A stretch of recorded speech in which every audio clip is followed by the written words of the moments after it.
నమస్కారం. ప్రతిధ్వని కార్యక్రమానికి స్వాగతం. పంజాబ్లోని పఠాన్కోట్ భారత వైమానిక స్థావరంపై ఉగ్రవాదులు దాడికి తెగబట్టడం తీవ్ర ఆందోళన గురిచేస్తోంది. భౌగోళికంగా పాకిస్తాన్కు 35 కిలోమీటర్ల దూరంలో ఉన్న ఈ స్థావరంలోనికి ఉగ్రవాదులు చొరబట్టడం మన భద్రతా వ్యవస్థ వైఫల్యాన్ని తేటతెల్లం చేస్తోంది. పఠాన్కోట్ వైమానిక స్థావర పరిరక్షణలో కొన్ని లోపాలున్నాయని మన రక్షణ మంత్రి మనోహర్ పారికర్ స్వయంగా అంగీకరించారు. ఈ నేపథ్యంలో పఠాన్కోట్ ఘటన నుంచి మనం నేర్చుకోవాల్సిన గుణపాఠాలేమిటన్న అంశంపై ప్రతిధ్వని చర్చను చేపట్టింది. చర్చలో పాల్గొంటున్న ప్రముఖులు మాధోపేది కాళిదాస్ గారు, మాజీ squadron leader, Indian air force; Kapilavai Dilip Kumar garu, Bharatiya Janata party Telangana ఉపాధ్యక్షులు, రాజకీయ విశ్లేషకులు; రావులపాటి సీతారామరావు గారు, మాజీ పోలీసు ఉన్నతాధికారి; ఎస్ వీరయ్య గారు, నవతెలంగాణ సంపాదకులు.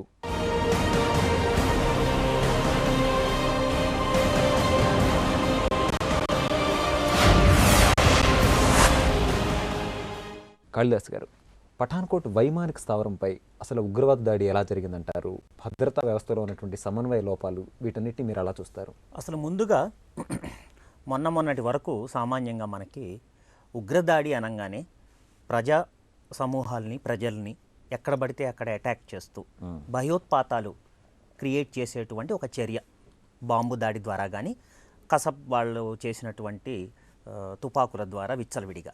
అది కాకుండా ఇది ప్రత్యేకంగా క్రిందటిసారి గురుదాస్పూర్, ఉధంపూర్ కాకుండా ఈసారి నేరుగా ఒక యుద్ధ స్థావరాన్ని, అంటే వైమానిక దళానికి చెందినటువంటి ఒక యుద్ధ స్థావరాన్ని ఎన్నుకున్నారు.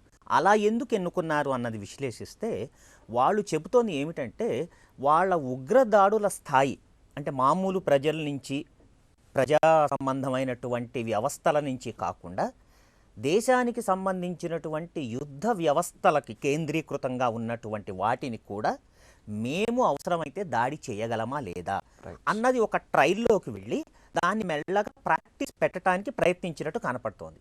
ఆ వ్యూహ భాగంగానే అంతర్జాతీయ సరిహద్దుకు కాస్త దగ్గరగా ఉండి వాళ్ళకి యాక్సెసిబిలిటీ బాగా ఉన్నటువంటి ఒక యుద్ధ స్థావరాన్ని ఎన్నుకొని, పఠాన్కోట్ చాలా ముఖ్యమైనటువంటి భారత వాయుసేనలో ఉన్నటువంటి ఒక అతి ముఖ్యమైనటువంటి స్థావరం, దాన్ని అటాక్ చేస్తే మేము ఇవ్వగలిగిన సందేశం భయోత్పాతాన్ని క్రియేట్ చేసేదిగా ఉంటుందన్న ఉద్దేశంతో వాళ్ళు ఇది మొదలుపెట్టారు.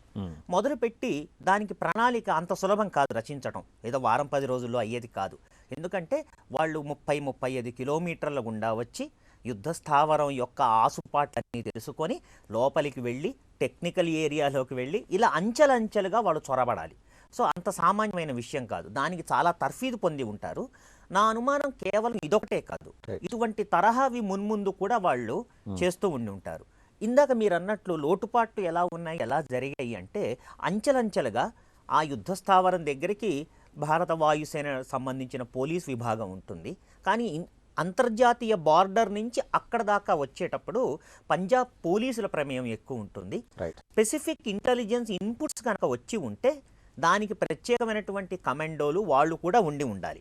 అసలు వీళ్ళకి ఇన్పుట్ వచ్చిందా ఇంటెలిజెన్స్ నుంచి ఈ రకమైన దాడులు జరుగుతాయని, లేదా సర్వసామాన్యమైనటువంటి ఇన్పుట్సా, ఇవన్నీ జాగ్రత్తగా విశ్లేషిస్తే మనం స్టెప్ బై స్టెప్ ఇది ఏ విధంగా జరిగిందన్న చెయ్యొచ్చు.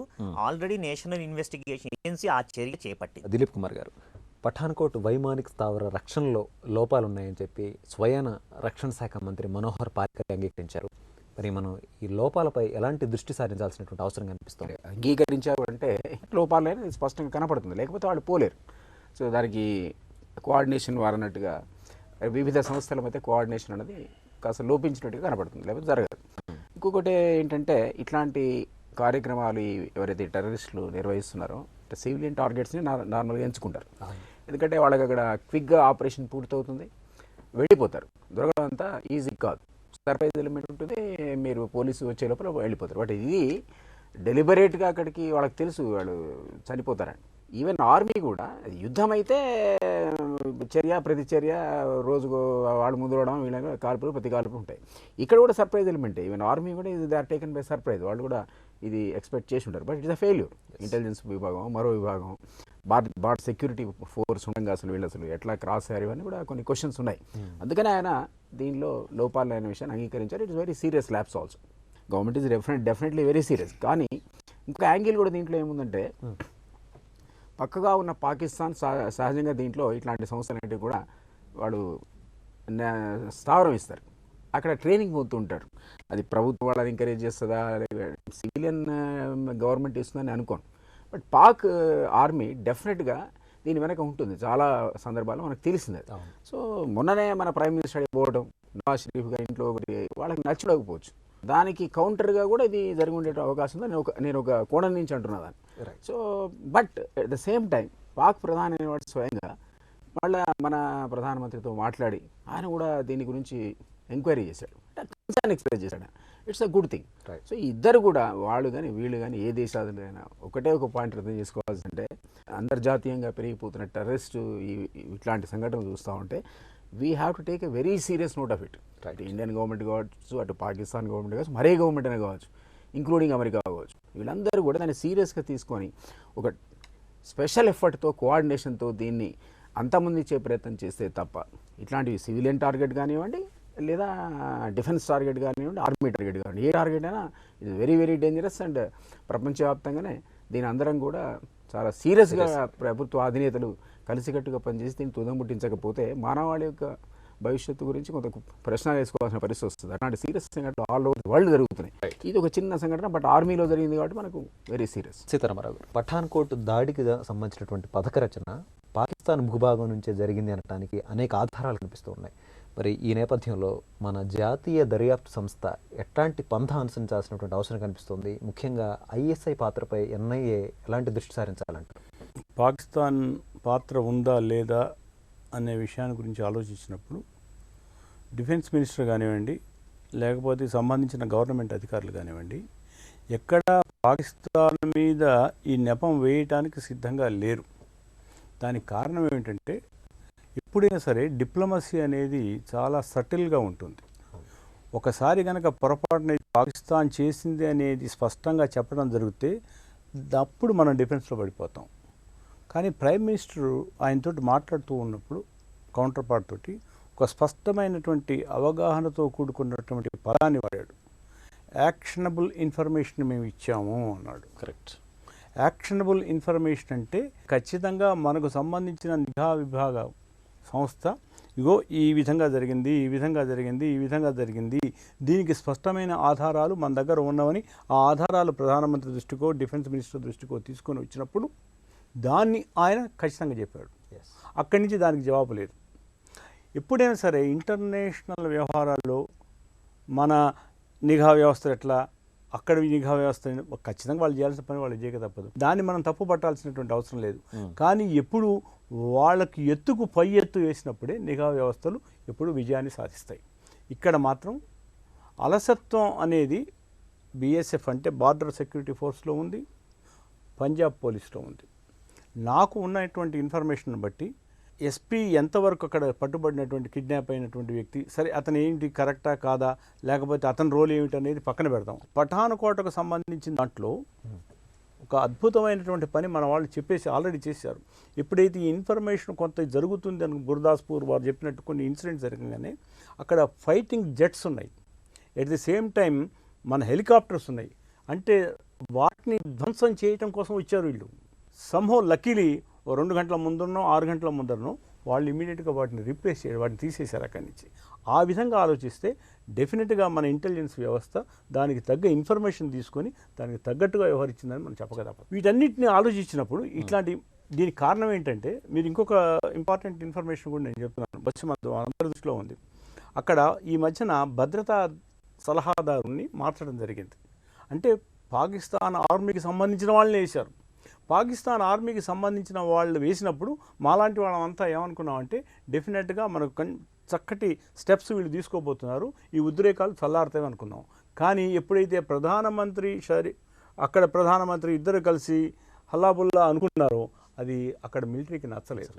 ఆర్మీ వీక్ అయిపోతున్నది, డెమోక్రటిక్ ఫోర్సెస్ బలపడుతున్నవి అనేది దృష్టిలో పెట్టుకొని వాళ్ళు ఏం చేశారంటే, ఎప్పుడైనా సరే మీరు ఆలోచించండి, ఈ మధ్యకాలంలో ముఖ్యంగా మోడీ వచ్చిన దగ్గర నుంచి ఎప్పుడైతే కొంత మనకు ఆ ట్రూస్ అనేది ఏర్పడుతుందో, కొంచెం టాక్స్ అనేది స్టార్ట్ కాబోయే ముందు ఏదో విధంగా దెబ్బతీస్తూనే ఉన్నారు. ఎవరు తీస్తారా వాళ్ళనేది అప్రస్తుతం. కానీ అలాంటి సంఘటనలు జరిగేటువంటి నేపథ్యంలో మనం ఆలోచించాల్సింది ఏమిటంటే నేషనల్ ఇన్వెస్టిగేషన్ ఏజెన్సీ కానివ్వండి, ఇంకోటి కానీ, యాక్చువల్గా మన దగ్గర ఇన్ఫర్మేషన్ ఉందండి. Right. యాక్చువల్గా డిఎన్ఏ గిన్నె ఇవన్నీ కూడా తీసుకోవడం జరిగింది. వీటిని ఇన్ఫర్మేషన్ ఆల్రెడీ ఎన్నోసార్లు ఇచ్చారు, కానీ దాన్ని బేస్ చేసుకొని యాక్షన్ తీసుకుంటారా లేదా అనేది చూడాలి. వీరయ్య గారు, ఉగ్రవాదులు యథేచ్ఛగా పాక్కు ఫోన్లో మాట్లాడినప్పటికీ కూడా మన నిఘా వ్యవస్థలు కనిపెట్టలేకపోవటాన్ని మీరు ఎలా చూస్తారు? మన నిఘాను మెరుగుపరచుకోవాలంటే ఎలాంటి చర్యలు అవసరం అంటారు? మామూలుగా చూస్తే మన నిఘా విభాగాలు, మన మిలిటరీ అంత బలహీనమైన ఏం కాదు, అనేక సందర్భాల్లో రుజువైనవి. అలాంటి వ్యవస్థలు కూడా ఇప్పుడు ఆదమరిచినాయి అని అంటే ప్రభుత్వ అలసత్వం కీలకం. ఇక్కడ బార్డర్ సెక్యూరిటీ ఫోర్స్లో లింకులు లేకుండా ఇది సాధ్యమా? పంజాబ్ పోలీసులో ఉన్నతాధికారులతో లింకులు లేకుండా ఇది సాధ్యమా?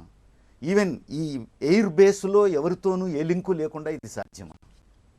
ఇంపాసిబుల్. ఇంటెలిజెన్స్ని కౌంటర్ చేయటం అంత ఈజీనా? ఇంటెలిజెన్స్లో కూడా వాళ్ళ కౌంటర్ ఇంటెలిజెన్స్ లేకపోతే ఇవన్నీ మనం ఆలోచించాల్సిన విషయాలు. తర్వాత కేవలం మొన్న నవాజ్ షరీఫ్ మోడీ కలుసుకున్న తర్వాత జరిగిన ఘటన ఇది అనుకోవడానికి అవకాశమే లేదు. ఇది చాలా లాంగ్ టర్మ్ ప్లాన్ అయితేనే సాధ్యం. ఎంతో కాలంగా ఎఫెక్టివ్ ట్రైనింగ్తోనూ ఏర్పరచుకున్నటువంటి సంబంధాలతోనూ జరిగిన దాన్ని ఇప్పుడు వాళ్ళు ఆపరేట్ చేశారు. అంతే. ఆపరేట్ చేయడానికి ముహూర్తం ఎప్పుడు పెట్టుకున్నారనేది పాయింట్ తప్ప ఇది కేవలం ఆ ఘటన తర్వాతనో లేకపోతే ఈ 2-3 రోజుల్లో ఇది కాదు. ఇది అందుకని దీన్ని సీరియస్గా తీసుకోవాల్సినటువంటి అవసరం ఉంది. తర్వాత దేశ ప్రయోజనాలను దృష్ట్యా చూసినప్పుడు కూడా పాకిస్తాన్ ప్రజల ప్రయోజనాలు కావచ్చు, భారతదేశ ప్రజల ప్రయోజనాలు కావచ్చు, రెండు పక్కపక్కన ఉన్నటువంటి దేశాల మధ్య సయోధ్యం ఉంటే ఉన్న డబ్బంతా కూడా ఆర్థిక సమస్యల పరిష్కారం వైపు పెట్టుకుంటాం. యుద్ధ వాతావరణం ఉంటే ఎక్కువ భాగం ఆయుధాల మీదకి పోతాయి. అది పాకిస్తాన్ ప్రజలకు నష్టమే, భారతదేశ ప్రజలకు నష్టమే. అందుకని ఈ సయోధ్య అవసరం.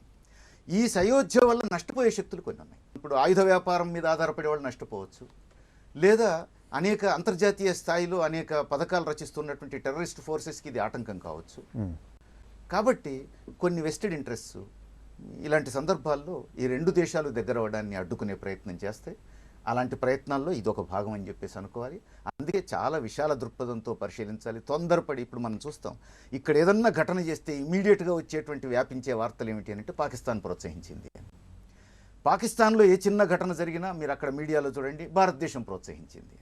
అంటే భావోద్వేగాలను రెచ్చగొట్టడం ఇది ఈజీ, కానీ భావోద్వేగాలు రెచ్చగొట్టుకోవడం ద్వారా ఇలాంటి అంశాలు పరిష్కారం కావు. లోతుగా పరిశీలించాలి, విశాల దృక్పథంతో చూడాలి, రెండు దేశాల ప్రజల ప్రయోజనాలను పరిగణలోకి తీసుకొని అడుగులు వేయాల్సినటువంటి అవసరం. కాళిదాస్ గారు, సైన్యం, వైమానిక దళం, జాతీయ భద్రతా దళం సమన్వయంతో కలిసి పఠాన్కోట్ ఉగ్రదాడిని సమర్థవంతంగా తిప్పికొట్టాయి. మరి మన రక్షణ వ్యవస్థ మరింత పటిష్టంగా ఉండాలి అంటే ఈ విభాగాల మధ్య ఎలాంటి సమన్వయం అవసరం అంటారు? ఫస్ట్ స్టేజ్ అండి అసలు బేసిక్గా ఇంటెలిజెన్స్. ఈ ఇంటెలిజెన్స్ అంతర్గత ఇంటెలిజెన్స్ ఒకటి బాహ్యమైంది. అంటే ఇందాక వీరయ్య గారు చెప్పినట్లు అసలు వాళ్ళ దేశంలో వీటికి ఆయువు పట్టైనటువంటి ఐఎస్ఐ, దానికి కనుసన్నలో నడుస్తున్నటువంటి ఉగ్రవాద సంస్థలు, హిజ్బుల్ ముజాహిదీన్ కానీ, జైషే మహమ్మద్ కానీ, లష్కర్ తోయిబా కానీ, వాళ్ళ నేతలు, వాళ్ళ కదలికలు, వాళ్ళ సంభాషణలు, ఇవన్నీ ఇంటెలిజెన్స్ టెక్నాలజీ ద్వారా. ఈరోజు టెక్నాలజీ అద్భుతంగా ఉంది. చిన్న సెల్ ఫోన్లోనే 13 మెగాపిక్సెల్ కెమెరాస్ వచ్చేస్తున్నాయి. అందువల్ల మనం చాలా అద్భుతమైనటువంటి టెక్నాలజీ సాంకేతిక పరిజ్ఞానంతో వెళ్తున్నప్పుడు ఆ సాంకేతిక పరిజ్ఞానాన్ని నిఘా వ్యవస్థల కోసం మనం కొంచెం ఎక్స్ట్రా ఖర్చు పెట్టాలి. అమెరికన్స్, ఇజ్రాయెల్ వాళ్ళు, యూకే వాళ్ళు చేసినట్టు దానికి ఎక్స్ట్రా బడ్జెట్ ఇవ్వాలి, వాటిని బలోపేతం చేయాలి. అక్కడి నుంచి ఇన్ఫర్మేషన్ తెచ్చుకొని ఆ ఇన్ఫర్మేషన్ని విశ్లేషిస్తూ ఎప్పటికప్పుడు, ఏదో 15 రోజులకో నెల రోజులకో కాదు, ఇది 24 గంటలు ఉండేది. మొన్న వాళ్ళిద్దరు ఉగ్రదాడిలో కూడా వాళ్ళు ముల్తానీలోనే మాట్లాడుకున్నారు, ఇంటర్సెప్ట్ అయిందని చెప్తున్నారు. సో క్లియర్గా వాళ్ళు పాకిస్తాన్ నుంచే వచ్చారు, ముల్తానీలో మాట్లాడుకున్నారు అన్నది కూడా వచ్చింది. కానీ అంతకన్నా బలోపేతంగా అసలు దాడి పథక రచన అవుతూ ఉండగానే పసిగట్టగలిగి ఆ తర్వాత ఒకవేళ రకరకాల కారణాల వల్ల ఇప్పుడు ఏమైపోతుందంటే అండి, మీరు గుజరాత్ నుంచి తీసుకొని ఇటు బర్మా బార్డర్స్ వరకు తీసుకుంటే సువిశాలమైనటువంటి సరిహద్దు. ఈ సరిహద్దులో ప్రతి ఇంచి ప్రతి అడుగుని కాపాడటం అనేది అయ్యే పని కాదు. అది మానవ ప్రయత్నంతో అయ్యే పని కాదు, ఎందుకంటే ప్రతి అడుగు సైనికుడిని పెట్టలేము. సో ఎక్కడ గ్యాప్స్ ఉంటాయి. అయితే దాని టెక్నాలజీతో ఓవర్కమ్ చేయాలి. చేసి ఆ ఇన్ఫర్మేషన్ని జాగ్రత్తగా ఎసిమిలేట్ చేస్తూ ఏ ఏజెన్సీకి ఎంతవరకు వాళ్ళ పరిధి ఉన్నది అన్న క్లారిటీ చాలా క్లియర్గా ఇవ్వాలి.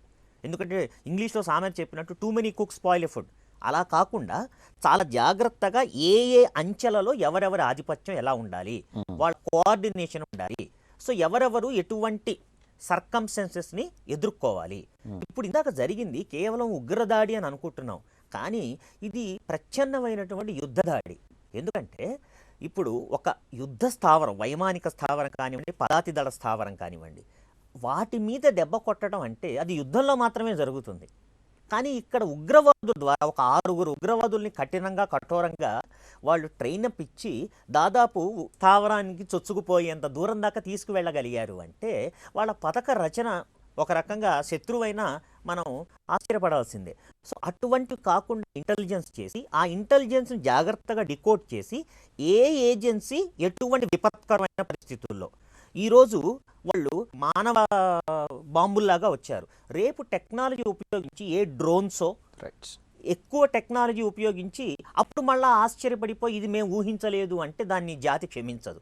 కనుక చాలా ముందుగా ఊహించాలి అవతల వాళ్ళు ఏ టెక్నాలజీ ఉపయోగిస్తారు, మనం దానికి కౌంటర్గా ఏ టెక్నాలజీ ఉపయోగించాలి, వాళ్ళ లోటుపాట్లు ఏమిటి, వాళ్ళ ఆలోచనలు పసికట్టి దానికి తగ్గట్టు రక్షణ వ్యవస్థని ఎప్పటికప్పుడు బలోపేతం చేయకపోతే రేపు అంతకు మించినటువంటి అటాక్ టెక్నికల్గా వాళ్ళు కోఆర్డినేట్ చేసి కనుక అటాక్ చేస్తే దాన్ని తట్టుకోవటం అనేది అంత ఈజీగా ఉండదు. ఇవన్నీ చాలా జాగ్రత్తగా ప్లాన్ చేసి అటువంటి భవిష్యత్తులో పునరావృతం కాకుండా చూడాలి. దిలీప్ కుమార్ గారు, బంగ్లాదేశ్లో మనకు ఉన్నటువంటి సుదీర్ఘమైనటువంటి సరిహద్దు నేపథ్యంలో ఉగ్ర చొరబాట్లు రాకుండా ఉండటానికి పటిష్టమైనటువంటి చర్యలు చేపట్టాలని కేంద్ర మంత్రిమండలి ఈరోజు నిర్ణయం తీసుకుంది. మరి ఇలాంటి నిర్ణయాలతో పాటు మొత్తం మీద ఉగ్రదాడులు భారత్లో పునరావృతం కాకుండా ఉండాలంటే ప్రభుత్వం నుంచి ఇంకా ఎలాంటి చర్యలు అవసరం ఉంటారు? మనది చాలా మైటీ ఆర్మీ అండి, అది అందులో అనుమానం ఎవరికి ఉండాల్సిన అవసరం లేదు. ఏ ప్రభుత్వాలు వచ్చినా అది కాంగ్రెస్ కావచ్చు, బీజేపీ కావచ్చు, మరొకటి కావచ్చు, అసలు వాళ్ళని నెగ్లెక్ట్ చేసే అవసరం కానీ అవకాశం కానీ లేవు. ఖచ్చితంగా డిఫెన్స్కి ఇవ్వాల్సినటువంటి బడ్జెట్ ఇస్తూనే ఉంటారు. వాటిని చాలా పర్ఫెక్ట్గా వాళ్ళే they are trained that way. ఎఫెక్టివ్గా యుద్ధాన్ని ఎదుర్కోవడానికి వాళ్ళకు శిక్షణ ఉంటుంది. ఇట్లాంటి చర్యలు కూడా జరిగినప్పుడు వాటిని ఎదుర్కోవడానికి పర్ఫెక్ట్గా ఈరోజు అప్ టు డేట్ టెక్నాలజీ ఉంటుంది 3 వ్యవస్థలో, వైమానిక దళం కానీ, నేవీ కానీ, దీనికి కూడా కానీ. ఇది సర్ప్రైజ్ ఎలిమెంట్. కాబట్టి దీంట్లో ఆయనే స్వయంగా హెరించాడు కొంత లోపాలున్నాయని. ఎందుకంటే కోఆర్డినేషన్లో మీరు ఏమన్నా బార్డర్ అంత విస్తారమైన బార్డర్ ఉంది కాబట్టి మొత్తాన్ని మనం ఫెన్స్ చేసి పెట్టలేదు కాబట్టి టోటల్ ఫెన్సింగ్ పాసిబుల్ కాదు కదా. సో అక్కడక్కడ ఎక్కడైనా లోపాలు జరిగేటువంటి స్కోప్ ఉంటుంది తప్ప ఈ చిన్న సంఘటనతో మన శక్తిని మనం తక్కువ అంచనా వేయడానికి వీల్లేదు. ఎందుకంటే ప్రిపేర్డ్నెస్ వార్క్ అనేది మీరు చూడండి, మనకు కంటిన్యూస్గా థ్రెట్ అనేది చైనా నుంచి ఉంది. ఈ రోజు ఏదో నవాజ్ షరీఫ్ గారు లేకపోతే మోడీ గారు పోయి మాట్లాడుకున్నారన్నంత మాత్రం చేత పాకిస్తాన్ అనేది ఈరోజు థ్రెట్ కాకుండా లేదు. It's a permanent threat. So అట్లాంటి సందర్భంలో ఈ సైన్యం అనేది అన్ని వేళ లోపల 24 hours అలర్ట్గా ఉంటుందన్నమాట, అందులో అనుమానమే లేదు. So but at the same time defence ministry అంగీకరిస్తున్నాడు చిన్న ల్యాబ్స్ ఉందని. ఏంటి, పర్హాప్స్ ఏ కోఆర్డినేషన్ ల్యాబ్స్ అయి ఉంటుంది. అండ్ కొన్ని సందర్భాల లోపల వాళ్ళు అవతలి వాడు చేస్తున్నటువంటి ఈ స్థాయిలో మన ప్రిపేర్నెస్ ఉందా లేదా అనేది కూడా మనం సమీక్షించుకోవాల్సిన అవసరం ఉంటుంది. ఎందుకంటే రకరకాల ఇప్పుడు టెక్నాలజీ ఎట్లా పెరిగిందో ఆ టెక్నాలజీకి సమాన స్థాయిలో ప్రమాదం కూడా అదే రేంజ్లో పెరిగింది. కాబట్టి ఆర్మీ కూడా ఎప్పటికప్పుడు అప్ టు డేట్ చేసుకోవడానికి కూడా అదనపు నిధులు అవసరం అవుతా ఉన్నాయి. నిజంగా యుద్ధాలు వస్తే అవసరమయ్యే ఖర్చు ఎట్లా ఉన్నా అసలు మినిమం ఆ ఆర్మీని మెయింటైన్ చేయడానికి అవసరమైన ఖర్చులో ఏ ప్రభుత్వం కూడా కోతలు విధించలేదు, బీజేపీ కూడా విధించలేదు. సో అందులో అనుమానం అవసరం లేదు జాతికి. కానీ ఇది జరగకుండా ఉండడానికి ఇంకా ఇంతకంటే మనం పటిష్టమైన చర్యలు చేపట్టాలి అనే విషయంలో అనుమానం లేదు. సో ఇది ఇంటర్నేషనల్గా ప్రతి సందర్భంలో ప్రతి దగ్గర ప్రతి దేశం కూడా ఇవన్నీ సమీక్షిస్తుంటుంది. మనకు ఇంటెలిజెన్స్ ఉంటుంది, పక్కవాడికి ఇంటెలిజెన్స్ ఉంటుంది, కౌంటర్ ఇంటెలిజెన్స్ కూడా ఉంటుంది. సో అన్ని రంగాల్లో మనం fully equipped. But these are labs.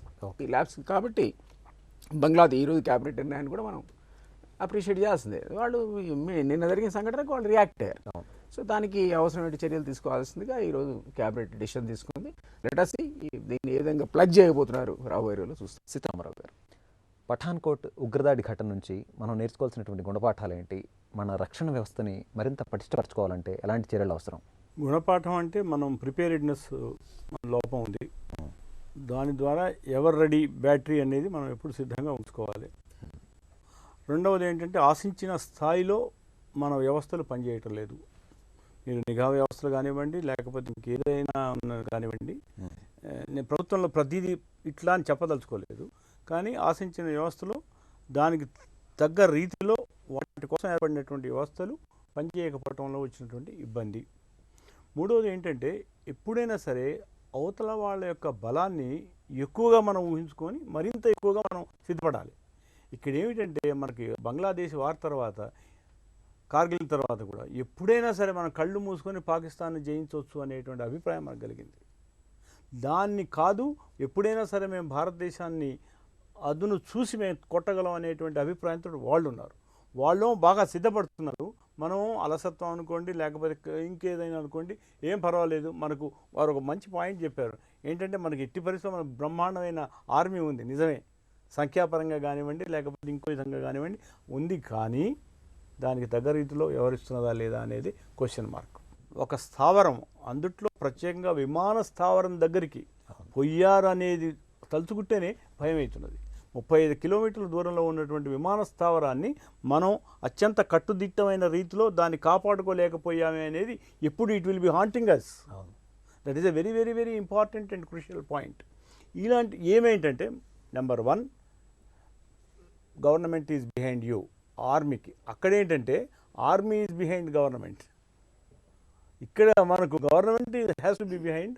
ఇది దాన్ని ఎట్లా మనం సాధించగలమంటే, ప్రతిసారి మీరు రక్షణ పరంగా కానీ ఇంకో విధంగా కానివ్వండి, లేకపోతే మధ్యన అవినాభావ సంబంధాలు కల్పించడం కోసమని మనం చేస్తాం. కానీ ప్రతిసారి అది మిస్ మ్యాచ్ అవుతున్నది.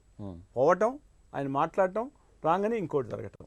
వాజ్పేయి టైంలో కూడా జరిగింది. మీరు బస్సు యాత్ర కాగానే టక్కన ఒకటి జరిగిందా లేదా? ఇది వాళ్ళది ఏంటంటే స్ట్రాటజీ మనకు అర్థమవుతున్నది. ఇప్పుడైనా సరే దగ్గరికి ఎందుకంటే పాకిస్తాన్కి సంబంధించినంత వరకు మనం ఒకటేంటంటే we are getting carried away by one impression. అదేమిటంటే అక్కడ ఆర్మీ గట్టిగా ఫైట్ చేయాలి, ఏదో విధంగా దెబ్బతీయాలంటుంది. కానీ డెమోక్రటికల్లీ ఎలక్టెడ్ గవర్నమెంట్ మాత్రం అట్ట కాదు. అదొక స్ట్రాటజీ అండి. That strategy we will have to very carefully analyse and ఖచ్చితంగా మనం చేయాల్సిన పని మనం చేయాలి. మనం ఎప్పుడైనా సరే స్ట్రెంగ్త్తో ఉన్నప్పుడే వాళ్ళు మనని ఆదరిస్తారు, గౌరవిస్తారు. బంగ్లాదేశ్ యుద్ధం తర్వాత భయపడ్డారు. అది ఆ భయం దాదాపు 10-15 ఏళ్ళు ఉంది. వీటన్నిటిని చూస్తే మాత్రం టైం హ్యాస్ కమ్ నౌ. ఒక ఫిట్టింగ్ రిప్లై ఇవ్వాల్సినటువంటి అవసరం, బాధ్యత ప్రభుత్వానికి ఉంది. వీరయ్య గారు, ఈ నెలలోనే విదేశాంగ ప్రతినిధుల మధ్య చర్చలు జరగబోతున్నాయి. అలానే ఇస్లామాబాద్ సార్క్ సమావేశాలు ఉన్నాయి. మరి ఈ పరిస్థితుల నేపథ్యంలో భారత్ పాక్ ఎలాంటి సమన్వయంతో, సంయమనంతో వ్యవహరించినట్లయితే శాంతి నెలకొనే అవకాశం ఉందంటారు? అంతా 6 మాసాలు కాలేదు. ఎయిర్ బేస్కు అత్యంత సన్నిహితంగా ఉన్న పోలీస్ స్టేషన్ మీద దాడి జరిగి ప్రభుత్వం ఎంత అలర్ట్గా ఉండాలి. ఈ బేస్ ఇట్ సెల్ఫ్ 35 కిలోమీటర్ల దూరంలో 3 రాష్ట్రాల కూడలి. అందులో జమ్మూ కాశ్మీర్, పంజాబ్ ఉన్నాయి, హిమాచల్ ప్రదేశ్. ఒకరోజు ఆపరేషన్ అయింది, 4 చచ్చిపోయారు. అట్లా అయ్యిందో లేదో ట్విట్టర్లో కేంద్ర మంత్రి operation is over, we are successful అని ఇస్తాడని. ఘటన జరిగినప్పుడల్లా పాకిస్తాన్ సంగతి దేశాలేటువంటి ధోరణి కూడా ఉపయోగపడదు. అది నీ ముందే చెప్పినట్టు మన ప్రజలకు ఉపయోగపడదు, పాకిస్తాన్ ప్రజలకు ఉపయోగపడదు. కొంచెం దూరదృష్టి అవసరం. ఏమిటది? స్వాతంత్ర్యం వచ్చినప్పటి నుంచి ఇప్పటి వరకు మనం చూస్తే భారతదేశంలో ప్రజాస్వామ్య పునాదులు బలపడుతూ వచ్చినాయి. పాకిస్తాన్లో అత్యంత బలహీనంగా ఉంది ప్రజాస్వామ్యం. అక్కడ మిలిటరీ డామినేషన్ ఉంది. ఈ డిఫరెన్స్ను మనం అర్థం చేసుకుంటే అక్కడ ఏ చిన్న ప్రయత్నం జరిగినా ప్రజాస్వామ్యాన్ని బలోపేతం చేయడం కోసం దాన్ని మనం ప్రోత్సహించాల్సిన అవసరం. ఈ చర్చల్లో ఏ చిన్న అవకాశం దొరికినా మనం దాన్ని అందుకోవాలి. అక్కడి నుంచి ఎవరు చర్చకు సిద్ధపడ్డా మనం దాన్ని ప్రోత్సహించాలి, నిలబెట్టాలి. వెనక నుంచి భయపెట్టేవాళ్ళు ఉన్నారు వాళ్ళ దేశంలోనే. వాళ్ళని మాజీ ప్రధానమంత్రిని మీద దాడి చేసి హత్య చేసేదాకా పోయినటువంటి సందర్భం మనకు తెలుసు. అందుకని ఎవరైనా భయపడతారు అక్కడ ఉన్నటువంటి మిలిటరీ. ఈ వాతావరణాన్ని మనం అర్థం చేసుకుంటే అప్పుడు లాంగ్ టర్మ్ స్ట్రాటజీ ఎట్లా ఉండాలనేది ఉంటుంది. ఇక 3వ అంశం ఏమిటి? ఇలాంటి ఘటన జరిగిన సందర్భంలో గతంలో 2-3 సందర్భాలు ఘటన జరగగానే చర్చల ప్రాసెస్ ఆపేశారు. ఆపకూడదు. ఇలాంటి ఘటనలు జరుగుతాయి, ఇంకా జరగవచ్చు వారు చెప్పారు, ఇంకా జరిగే అవకాశం కూడా ఉంది. కానీ వాటిని జరగకుండా చూడాలన్నా, ఇలాంటి వాటికి ఫుల్ స్టాప్ పెట్టాలన్నా ఈ 2 దేశాల మధ్య చర్చలు ముందుకు పోవాల్సిన అవసరం ఉంది. సయోధ్య ముందుకు పోవాల్సిన అవసరం ఉంది. స్నేహభావం ఎంత పెరిగితే అంతగా లాంగ్ రన్లో 2 దేశాల ప్రజలకు ప్రయోజనం. భారత్ పాక్ సంబంధాలు మెరుగుపడుతున్న ప్రతి సందర్భంలోనూ ఉగ్రదాడులతో శాంతియుత వాతావరణానికి విఘాతం ఏర్పడుతుంది. ఇలాంటి పరిస్థితుల్లో చర్చలు కొనసాగిస్తూనే పాక్తో భారత్ వ్యూహాత్మకంగా వ్యవహరించాల్సి ఉంది. పఠాన్కోట్ ఘటన నుంచి పాఠాలు నేర్చుకొని మన రక్షణ వ్యవస్థను మరింత కట్టుదిట్టం చేసుకోవాలని నిపుణులు అంటున్నారు. ఇది నేటి ప్రతిధ్వని. నమస్కారం.